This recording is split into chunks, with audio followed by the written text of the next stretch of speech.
They told us repealing prevailing wage would save taxpayers money. Cheaper schools, cheaper roads, cheaper public buildings. That was the pitch.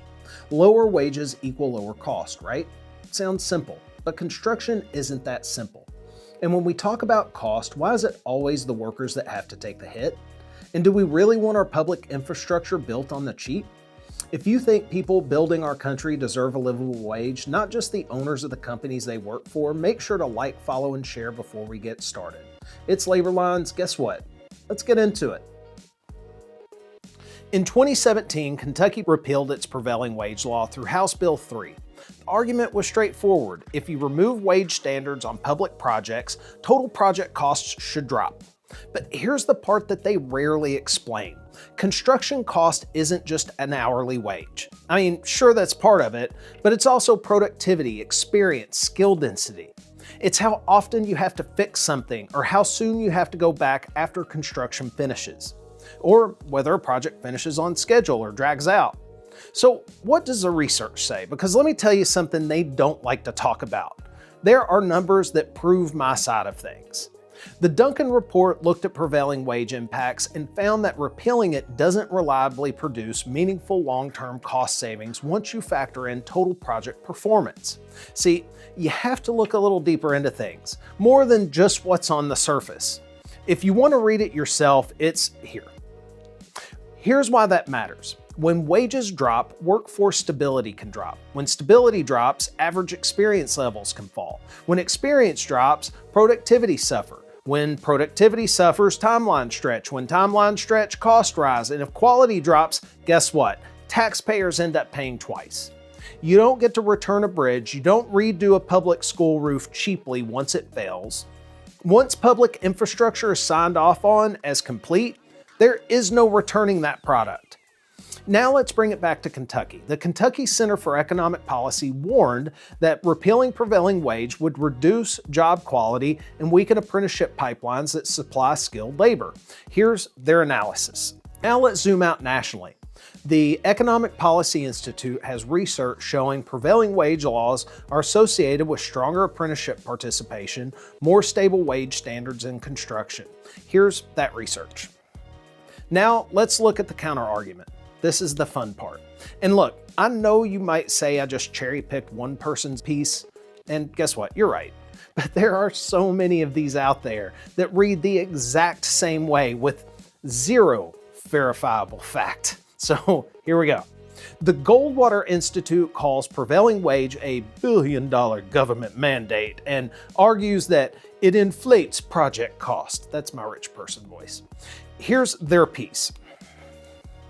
But if you read it carefully, you'll notice something. It focuses heavily on wage rates. That's it. Wage rates. That's all. It doesn't walk through total life cycle cost comparisons. It doesn't break down long-term maintenance data. It doesn't analyze productivity shifts or experience levels in depth. It assumes lower wages automatically equal lower total cost. Period. And here's what else it doesn't do. It doesn't examine contractor profit margins. It doesn't examine executive compensation. It doesn't examine developer fees. It doesn't examine owner-side financing costs. It doesn't examine design inefficiencies or change orders. It doesn't examine management salaries on large public projects. It doesn't question procurement models. It doesn't question corporate overhead. The only lever it seriously considers is labor, specifically blue-collar labor. The costs shift always move in one direction, downward, onto the workers on the job site, not onto the boardroom, not onto management, not onto ownership, not onto the damn politicians who pass this stuff. If we're serious about reducing total project cost, there are dozens of places to look.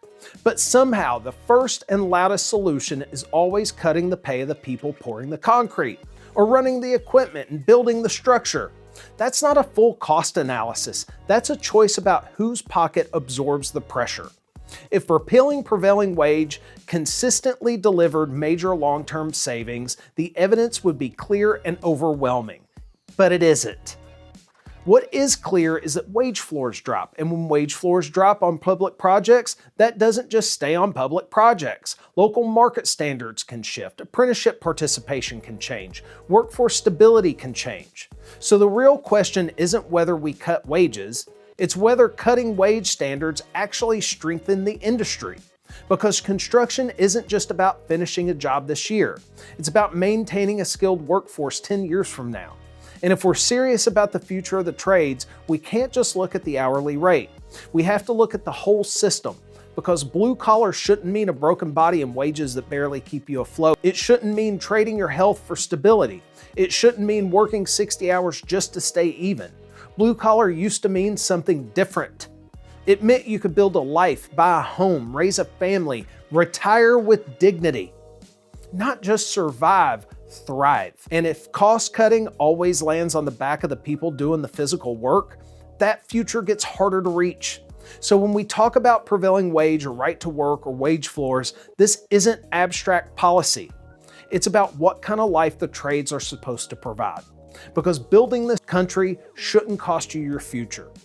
Make sure to follow for more working class content. This is Labor Lines with Alex. As always, my good friends, be safe, be productive, be well.